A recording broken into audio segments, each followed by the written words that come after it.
Good afternoon, students of the BDP program.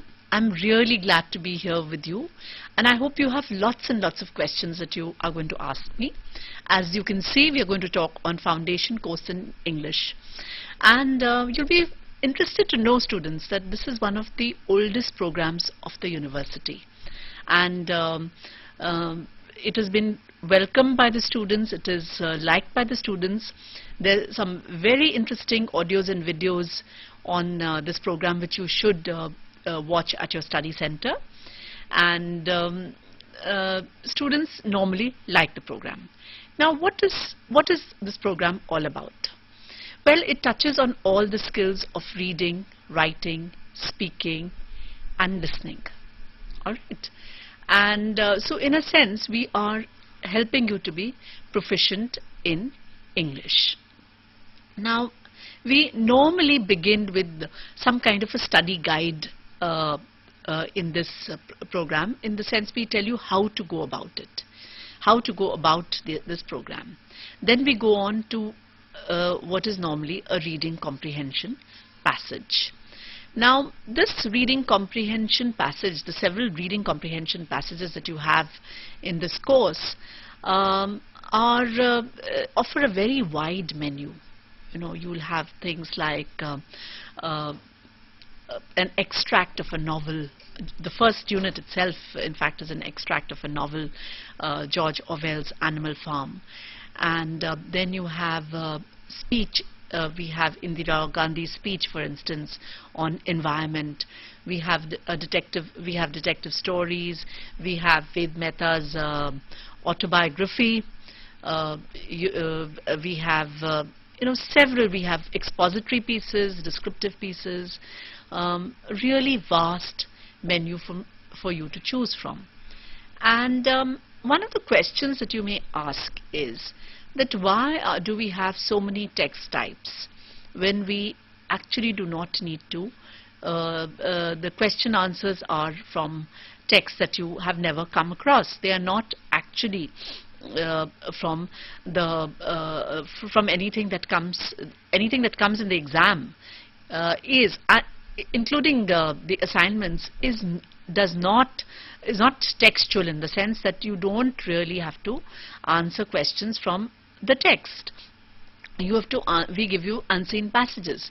You may ask that why do we need to read up so much when at the end of it we are going to confront an unseen passage.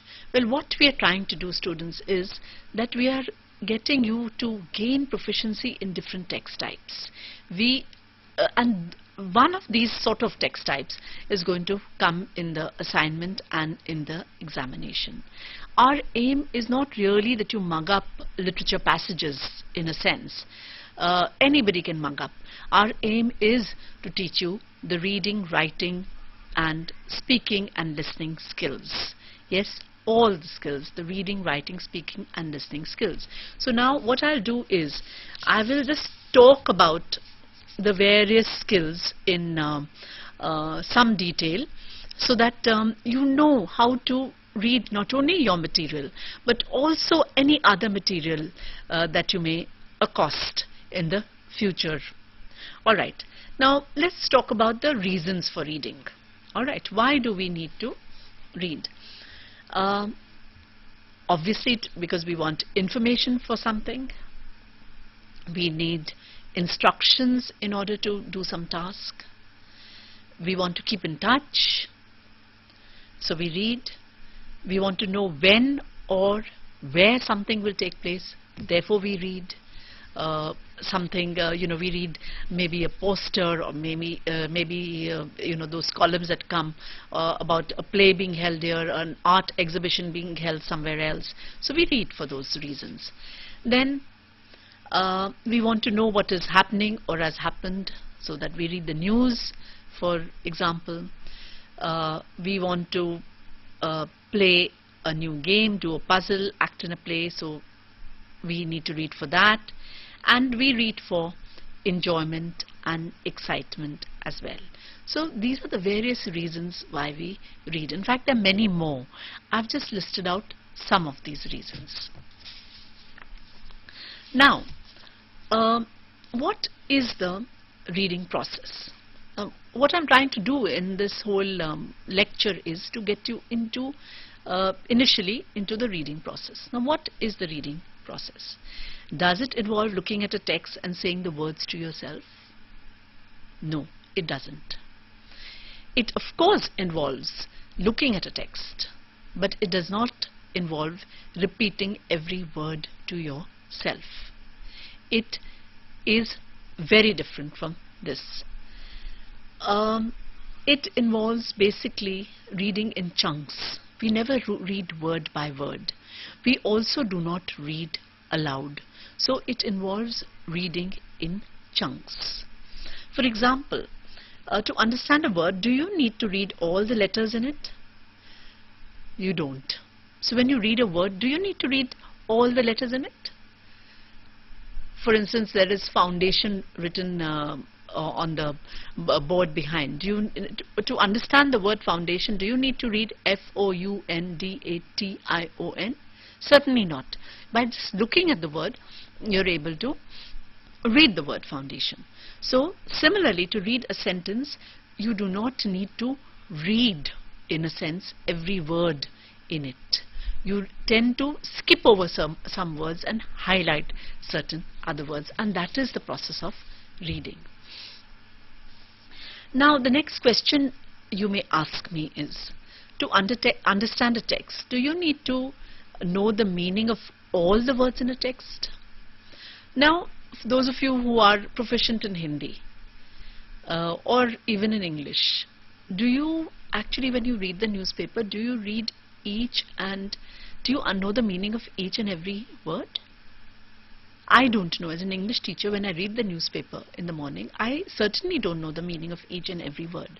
So what do? Do I keep a dictionary at the side and keep looking up the dictionary? Would you ever be able to read anything, leave alone the newspaper, if you were to spend all your time looking at a dictionary? Because you can't understand the meaning of several words. So what do I do if I can't understand the meaning of some words? I guess the meaning from the context, and that is what a good reader is meant to do. He or she is meant to guess the meaning from the context. So that is what we want you to try hard, to guess the meaning from the context. And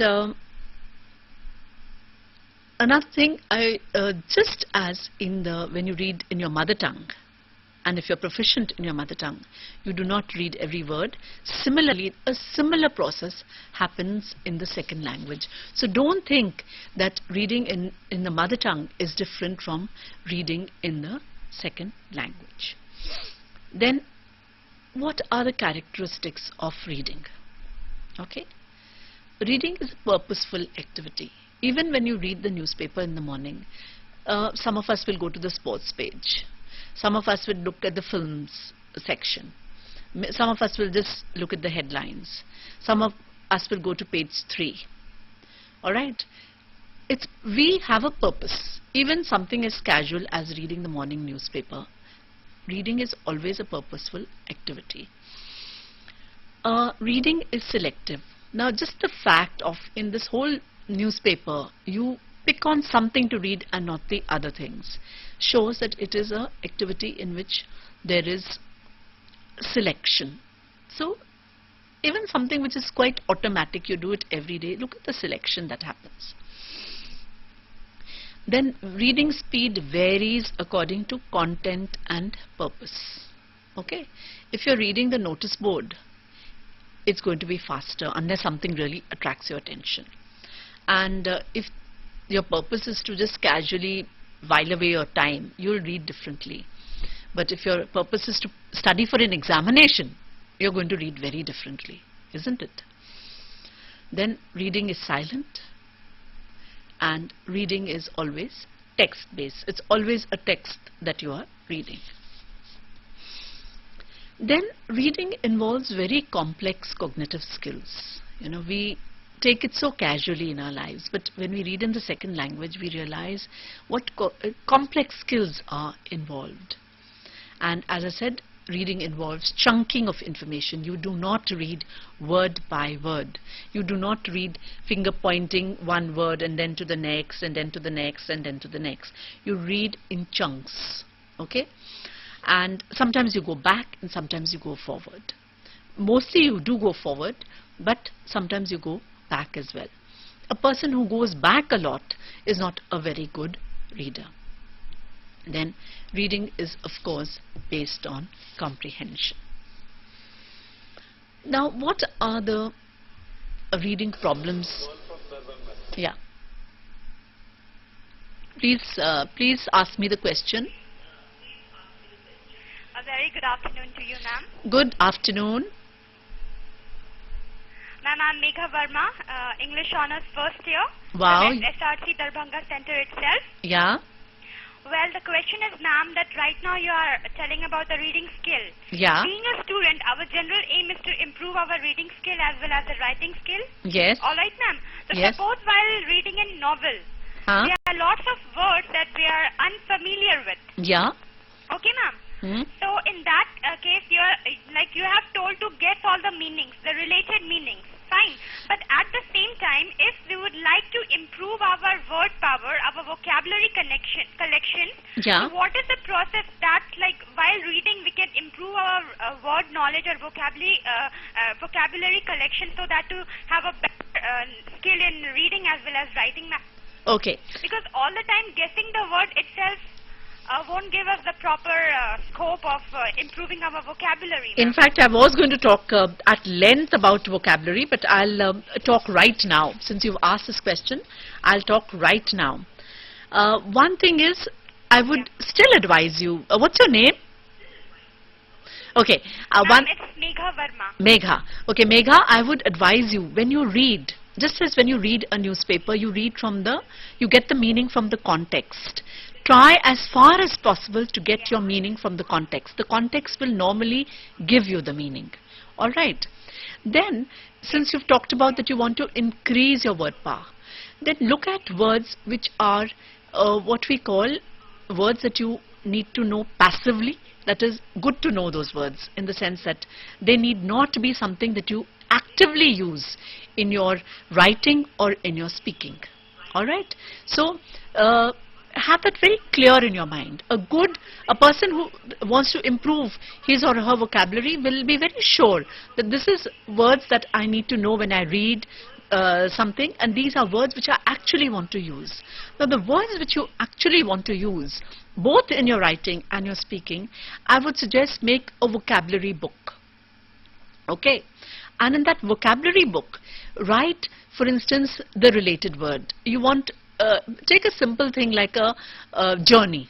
You know, there's so many related words with the journey. There'll be a voyage, there'll be tour, there'll be hike, there'll be several such words. Travel, several words just coming out of that word journey. Several other words, related words. Often there may be also antonyms of those words. Have those antonyms written as well. Also decide. In fact, when I was a student, I really wanted to improve my vocabulary. So I would decide that today I'm going to use these words in my conversation, for instance. Because after all, what is proficiency in a language? At the end of the day, it is your word power. You just notice people who are very good at the language. You will notice that they have a very good vocabulary. So this is one way of building up a vocabulary. So when you, for instance, of course you know the meaning of journey, but let's say somebody who doesn't know the meaning of a word or any other word, let's say, have related words. So you learn so many words related to that particular word. Also, have what is known as collocation. You break a journey. So have those collocations also written out. So when you sort of zero down on one particular word which you want to use as part of your active vocabulary, then zero down on several things associated with that word. So you take an idiom like break a journey, or I want to go on a journey, but say break a journey, for instance, would be something that you could use as a collocation. Several other I'm just using this journey example so much, but you could use other examples. And so also there would be certain, and when I say break a journey, they are fixed formulaic collocations, these kind of collocations. So you must be aware of them, and then decide that some of it I will use in my speaking and some of it I will use in my writing, and decide that day that you're going to find a situation where you will use those words in your speech at least. Then of course when I tell you to use contextual clues, I'm not denying the use of a dictionary. I'm never saying that don't look at a dictionary. In fact, sometimes you cannot, even the context doesn't give you the meaning of a word, or you want very precisely the meaning of a word because the context will broadly give you the meaning of a word. Then I would suggest, of course, look at a dictionary. But when you look at a dictionary, look at 5 other words. That's another way of improving your word power. Look at 5 other words. So you learn the meaning of 5 other words which are unfamiliar to you on the page. Nowadays we also have dictionaries which with the CD-ROM. So you get the pronunciation, the stress patterns of words as well. Then of course there are these word games, there are these puzzles, the crossword puzzles which improve your word power. That is going outside the classroom in a sense. That is worth doing all that. It really helps you improve your word power. And so these are some of the ways. And then you tend to forget the meaning of certain words. Go back to your, that's why I said have a notebook. Go back to your notebook from time to time. So I hope this is clear to you, and if you have, I'm so delighted to speak to you. So if you have another question, please do ask. And I hope you do very well in your studies. Okay? All right. Now I'll go back to reading. So we talked about extending vocabulary, and now we'll go back to reading a bit. What about the reading problems that some of us have, and which if we can, we should do something about? One is of course decoding errors, where you misread. We often misread certain things, and especially instructions. That's when things can go really wrong. Misreading in a novel doesn't matter, but misreading instructions does matter. Then there's vision loss. Of course, that is one of the problems. There are certain people who have certain neurological problems, and dyslexia, alexia, and it is worthwhile. These can all be cured. There are students who have this. The reading improves much more. That's why I'm talking about it. Please take special help if any student feels that they have massive reading problems, and which the others don't seem to have. Then there is a problem.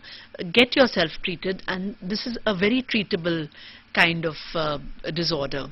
Then of course do not do what we call sub-vocalization. That means I sort of read.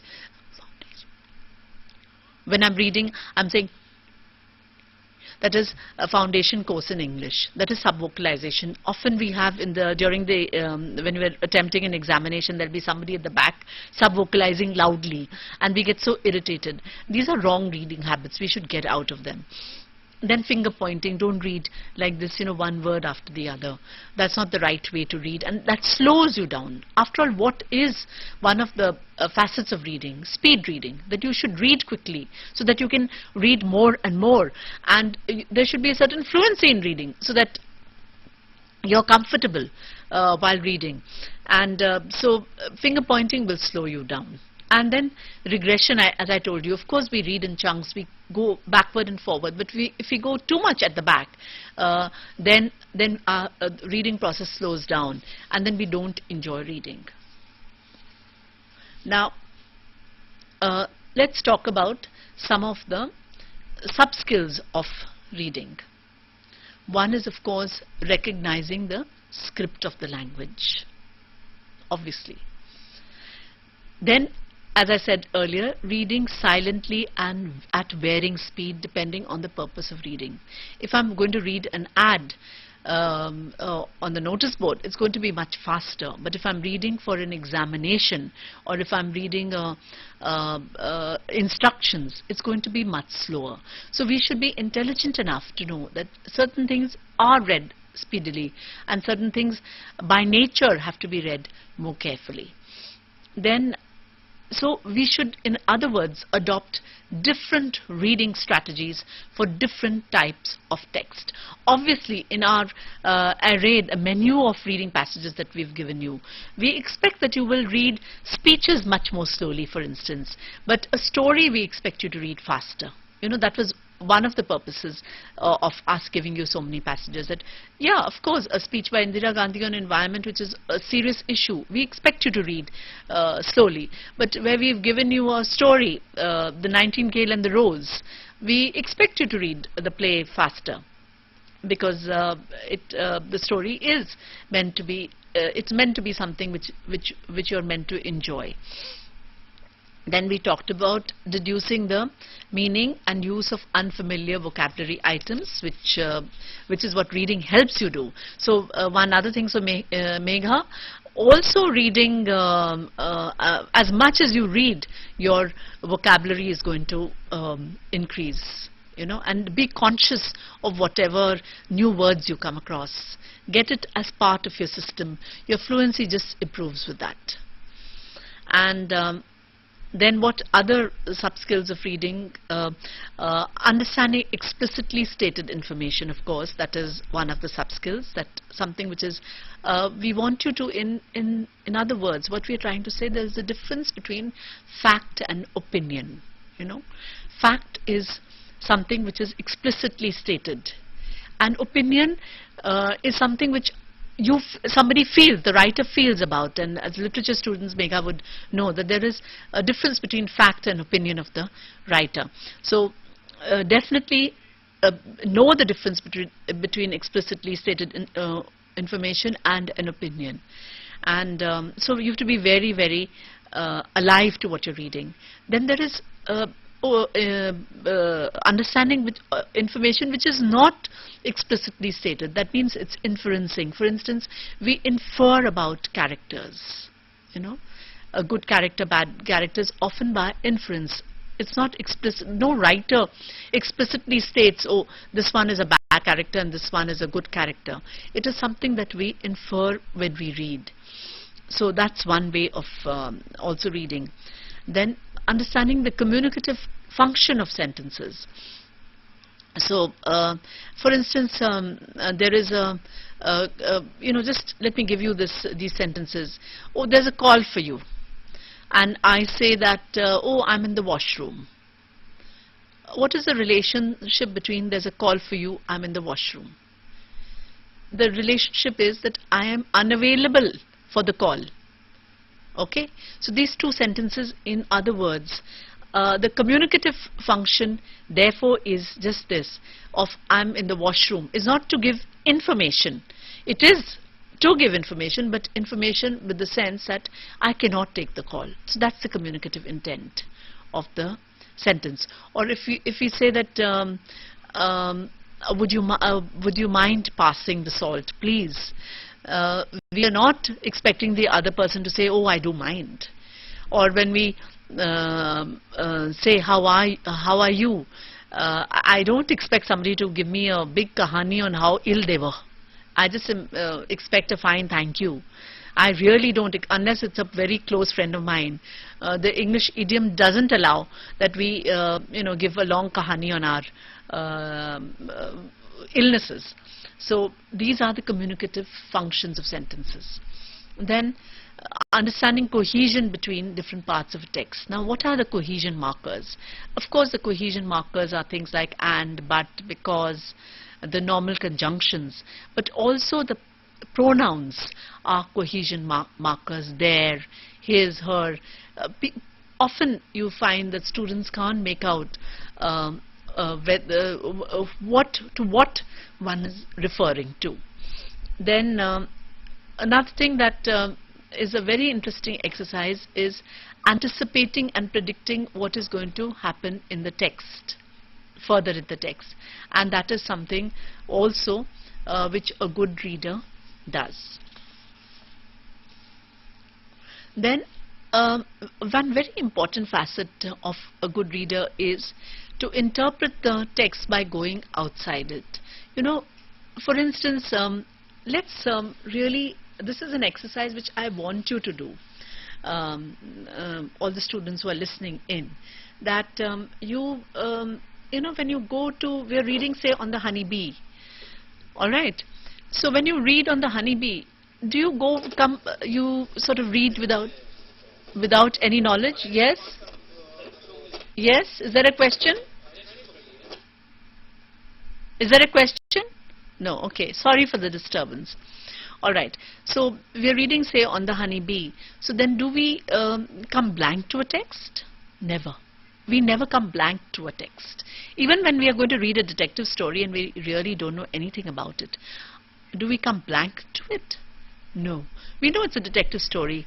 There are certain things that we have to expect in the story. So in other words, we come with what is known as the knowledge of the world. We do know that the bees make honey and there is a hive and there are flowers involved. Some knowledge all of us have, for instance, about this. And any text that you come across, you're going to come with some kind of knowledge. So it's very important to interpret the text by, in a sense, having this knowledge at the back of your mind and bringing this knowledge to the forefront whenever you confront a text. Then also to identify what is the main points of a text. You know, we shouldn't read foolishly. Even for the examination, you're taught the note-taking skills. What are the main points? What are the sub-points? Very important. What is the topic sentence? What are the other sentences which sort of, in a sense, elaborate the topic sentence? That is the intelligent way to read. Okay? Then, as I said, distinguishing the main ideas from the supporting details, extracting main points so that you can summarize a text. That's one thing which you should do, and that's one way to also improve your vocabulary, this ability to summarize texts. Then finally, I'll just sort of say to infer, analyze, interpret, even evaluate what is written in the text, because at the end of the day we also evaluate, is this a good novel, is this a good story? We are also evaluating, is it well written, is it badly written? Isn't it? Was it boring? Was it interesting? These are, when we just talk about boring and interesting, that's the simplest way of evaluating.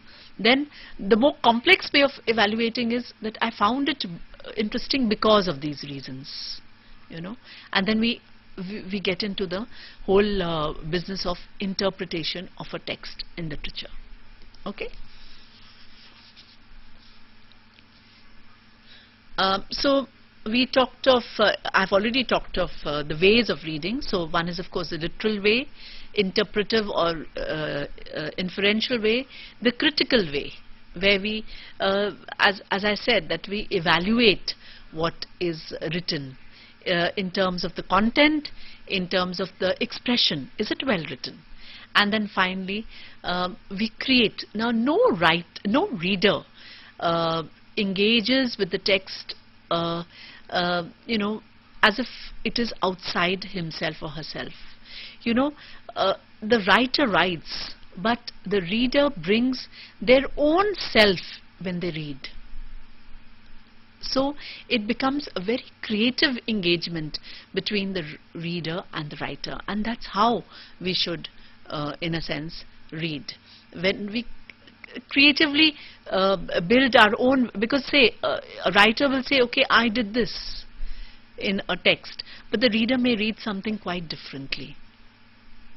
Especially in literature, there's thousands of interpretations, and good literature is which lends itself to these 1,000 interpretations. So and that is because we read intelligently so that we can interpret. So always be aware like this when you get into the reading process, and that is one of the reasons why we gave you so much text. We've given you 16 texts in Foundation Course 1 so that you can engage in this very creative, very critical and interpretive process of reading. Then we also have given you writing tasks. So as I said, we've also given you writing tasks. Now, what do we expect you to do? And you have two long answers in your examination. You have to write an essay, you normally have to write a dialogue. Okay? So, what do we expect? How do we expect you to practice so that you write well? Yes, is there a question? All right. Again, a good afternoon, ma'am. It's Megha from Hi, Megha. Good to hear your voice. Darbhanga. Yes. Ma'am, first of all, I would like to say that the concept was really fantabulous, and I was very happy to have the idea of improving my vocabulary and my word power. Thanks. Thank you very much for that. Thank you. And ma'am, my other hobby is writing. Okay, so now I'm going to talk about writing. A good article or any other script. Okay. Yeah, ma'am. So can I... Right now you're telling us about the relationship between reading and writing. Yeah. So ma'am, what I do feel that being a good writer firstly involves to be a good reader, because unless and until a writer itself, himself or herself understand his own composition, it won't be difficult for others to understand it or enjoy it. Absolutely. So ma'am, tell me, yes ma'am, so being a writer, just tell me what points we should, how to improve our writing section to make it more enjoyable and more, good for others to read it, ma'am. Okay. So what I'm going to now do, Megha, Yes, thank you so much. Thanks. I'm going to talk about the writing process. You know, what is it, as a child, what happened in the English classroom when we had to write? The teacher would tell us, this is the introduction, this is the body, and this is the conclusion. And you must write a good introduction and a good conclusion. And maybe there would be some points and elaborate those points. Okay. So what was the emphasis was on the product. There's a whole shift in the process of writing now. We call it a process, not a product. And this process is continuous. Even the best of writers are never satisfied at the end of the day with what they've written. They just give it for publication, but it never stops. Okay. Now, in order to write creatively, to write effectively, first is have, as you said, a very, very clear sense of the reader. What is it that the reader already knows? What is it that the reader wants to know? So, you fill the gap between what the reader already knows and what the reader would want to know, so that you can give what the reader wants to know. Alright. And so, very clear idea of who your reader are going to be. Are you writing for children? Then it's going to be a different kind of writing. Are you writing for adults? For your own age group? Young age group? So that they would like, a certain kind of language? Or you're going to write for older people? Then are you writing for a travel magazine? Or are you writing a short story, a novel? So different types of writing would come into play.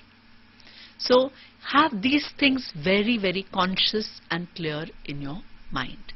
Who your readers are? What is their age? Are they a very diverse level? That it could be young people, it could be older people also. So is it a very diverse level?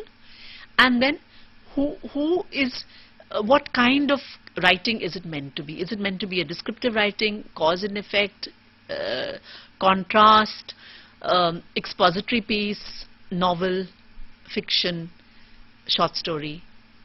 Very clear you should be in what kind of writing you're getting into. Supposing we take the simplest, let's say that we just want to write a little piece, a little report or a little article. The first suggestion that I have is that just write your ideas as they come. Don't say, oh, they should be in order. Just write them at random as they come. In fact, all good writers, they keep a notebook at their side 24/7. They have a notebook at their side. Any nice turn of phrase, any nice idea that they get into the mind, because sometimes the ideas won't come again. You know, you forget your ideas. They jot it down.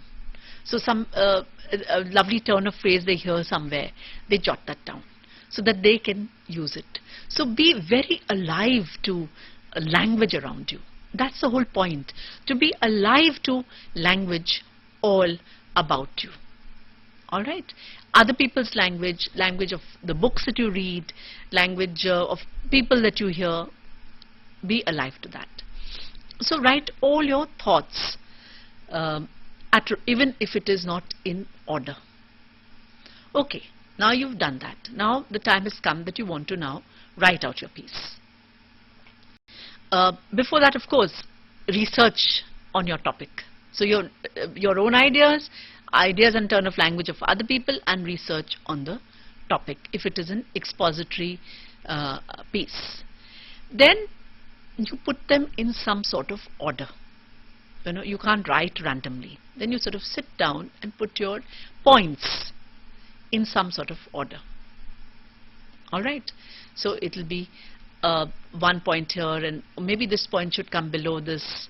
So you get some kind of a order going. Then, in a sense, you have a coherent outline of what you're going to write. But when you start writing, you will discover that the writing sort of takes you along.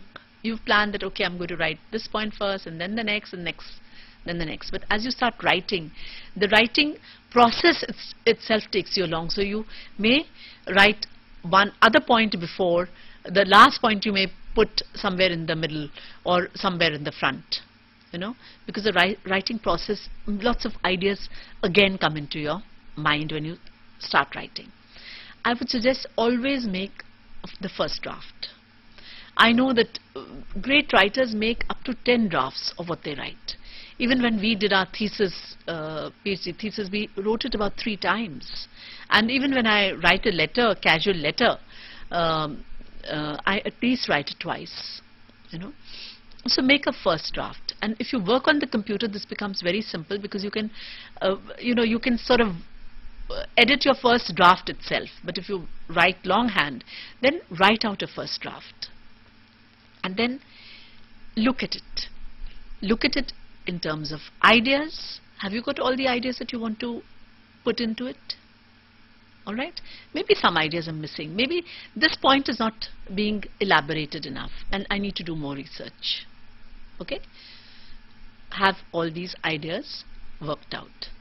Then look in terms of language. Is the grammar, is the vocabulary good enough? Maybe I've used good too many times. Maybe I've used nice too many times. Let me get antonyms and synonyms for this. Okay, that's why when I said you should have lots of related words. Find related words. Maybe I could, and I don't mean that you should have, big words to impress people. No, not big words to impress people, but words which sort of flow in.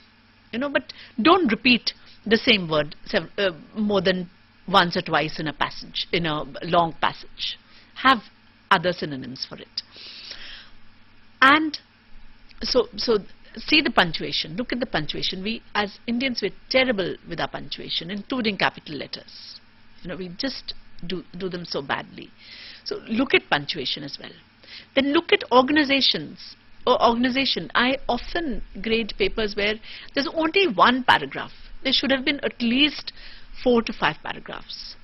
See that each paragraph has a topic sentence, that there is elaboration of that topic sentence. Okay, so this is what you do when you do your second draft. Organization, vocabulary, that you have enough synonyms there. Look at punctuation, look at your grammar, and if you work on the computer itself throws up an ungrammatical sentence. So look at all these aspects in your second draft. Then write it out finally. Still edit it. Show it to somebody. Show it to somebody who's better than you, so that you get their viewpoint, and then get it ready for either the teacher or for publication, whatever. And another way to improve your writing is to write a diary, you know, diary of not only events that happen in the day, but diary of your thoughts, diary of complex thoughts, because all our thoughts are fairly complex. So have a nice diary where you can, or a journal which you can sort of try your hand at. Any new place that you write, so it'll be and you know, literally 2 diaries I know of have been published. Of course, Anne Frank's very famous diary, and more recently Zlata's diary on the war in Bosnia. So these are diaries that have been published. So if you write, you go out on a visit, you write a diary. Maybe it could be a travelogue, and try experimenting with your form. So sometimes it could be article, a report, a travelogue, a diary. It could be any of these things. Try experimenting with, or a story, you know. So just keep on writing. For this course, I would just say write out, write all your points, then write them in some kind of order so that you have some kind of outline. Write out your first draft, revise your first draft, get into a second draft, edit the second draft, and then send it to the study center for to be looked at. So any more questions that anybody may have on this point, on the writing point? No, nothing. Anyone else wants to, Megha, you want to ask before I go on to the next thing that I want to say? Okay. So then we have a whole section on spoken English and listening. All right. And what is spoken English? Of course, it is what I'm doing, just speaking. But this is a very unnatural situation. You know, it's highly, a lecture of this kind is highly unnatural. What is normally done is a conversation between 2 people. So it involves individual sounds, it involves stress, rhythm, intonation. It involves accuracy of grammar, accuracy of vocabulary, a certain style of speaking. All this is involved in spoken English. It also involves opening a conversation, closing of a conversation. How do you open a conversation? Any opening of a conversation becomes difficult, and often a lot of us do not want to meet with strangers because we don't know what to say, and including me. You know, we just don't know. We are tongue-tied when it comes to what do we do in a conversation? How do we start a conversation? Even if you look at any speech event, the event of this kind of a lecture, how did I begin? So good morning, good afternoon, students. I'm very glad to be here with you. I hope you have lots of questions that you want to ask me. This was some opening that it was a prepared opening. But in an encounter, you don't even have time to prepare. Then, and how do you close a conversation, say on the telephone? I have often people who tell me that, you know, okay, I'm putting down the phone, which is no way to, in a sense, close a conversation. But yet we do it. And so this is something that we also need to be very aware of. And I think I'll leave this to the next time, because I discover that it is almost time. So I'm very glad that at least there was some interaction today. Thank you very much. It was good that some questions were asked. It made my day, and I hope it was useful to our student.